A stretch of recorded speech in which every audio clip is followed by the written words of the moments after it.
It had been a long, dull day at work. James fumbled for his keys in the pouring rain, dropping a few dollars from his pocket in the process. It didn't matter. He just wanted to get inside and get some well-deserved rest, even though he knew sleep would only evade him. Sleep. The word seemed so foreign to him. Otherworldly, even. How long had it been? 3 days? He couldn't keep this up.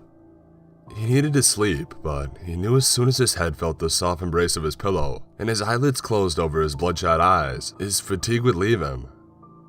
He had medication, both legal and illegal, that he took frantically and fruitlessly to achieve at least a small taste of rest. The insomnia has begun to control his life. James popped a few pills down his throat, not caring about the side effects, and slammed his head onto the pillow. His eyes closed and he plunged into an inky darkness. His mind refused to empty itself. He tried to concentrate, to forget about the real world and slip away into the darkness, but he just couldn't. He suddenly had the urge to watch some TV or to get something to eat. Had he forgotten to brush his teeth? Yes, he had. James dragged himself out of his bed and shuffled hazily to the bathroom. He lazily dragged the red electric toothbrush over his teeth and then rinsed in the sink. As he looked up in the mirror, he stared into his reflection. A scruffy and uneven beard had begun to sprout up on his face. He didn't like it. James whirled around to locate his razor. Had he misplaced it? It wasn't in the shower where he usually kept it. He searched the entire bathroom and even checked down the narrow hallway outside the bathroom door. It wasn't like him to misplace things, especially trivial objects such as a razor. James believed in the simple philosophy of a place for everything, and everything in its place. He scratched his head and went back into the bathroom, and then he gasped. He wasn't sure exactly why he gasped or why he was so startled by what he saw. The razor that he had been searching for the entire time had been on the sink. Or had they? No, he thought. It hadn't been there. I would have seen it. I should have seen it. Shrugging it off, James decided he didn't have the patience to shave anyways. What he did need, however, was a nice, hot shower. That would surely help him to relax, to clear his mind.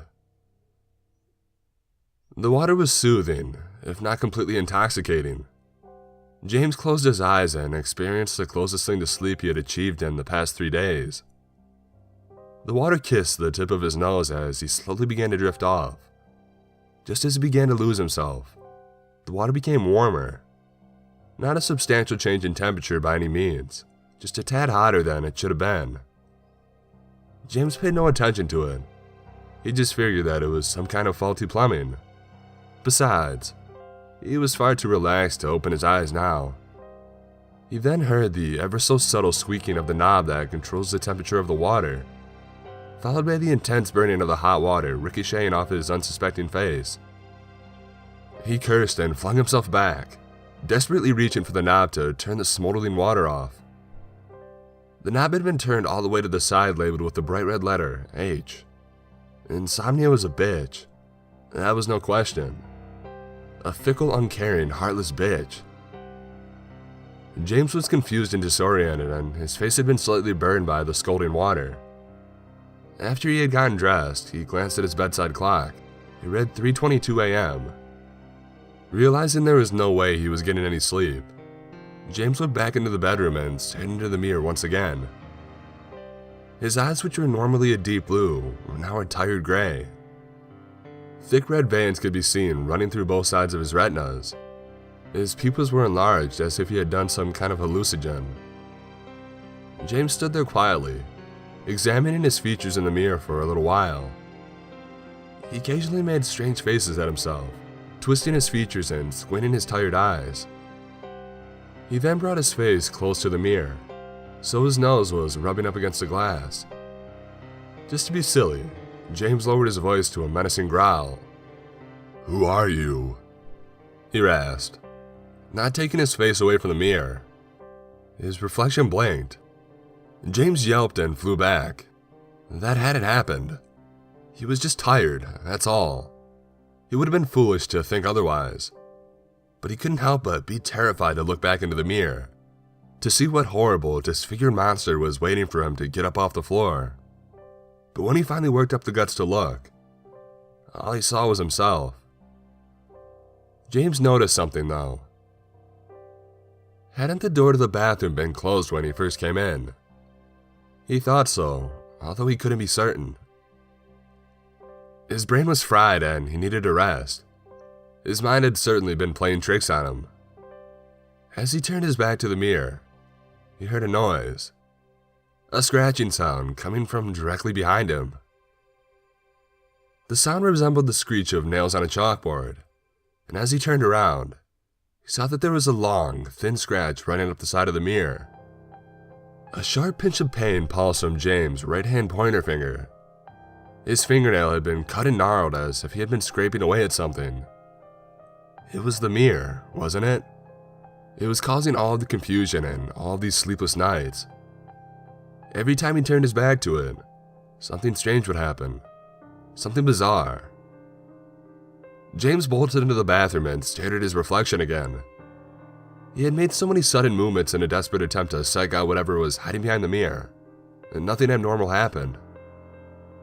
James was extremely frightened to turn around, but he knew that he had no choice but to do so sooner or later.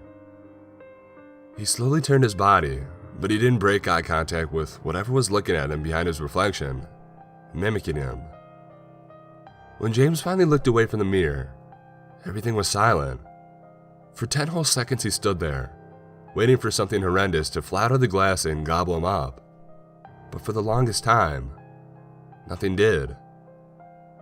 Then an ear-shattering wham broke the silence. He whirled around to inspect what exactly had made such a loud noise. There was a large crack in the center of the mirror. It appeared as if someone had taken their fist and slammed it against the glass. Once again, another shooting pain ran up James' right hand, this time more intense than the last. As he looked down at his hand, it had been cut in several places around his knuckles and was bleeding immensely. He instinctively ran to clean the wound, completely forgetting about the mirror. James wrapped his fist in a few paper towels and pressed on in a desperate attempt to stop the crimson liquid from flowing out of his hand. It took around 5 minutes, but the cut suddenly stopped bleeding. After the bleeding ended, James remembered the mirror. He sprinted up the staircase, stubbing his toe on one of the stairs in the process. He whirled around the corner and down the hallway towards his bathroom, his heart beating in his throat. Once he arrived inside his bathroom, he fell back into the corner and he gasped for breath. There was blood smeared all over the mirror, as if someone had squirted it and splattered it everywhere. On the ground was a long, jagged shard of glass which was also dripping a familiar red liquid. A small puddle of blood was accumulating under James' now lifeless body. His throat had been slit open. "Well, what do you think of this one, George?"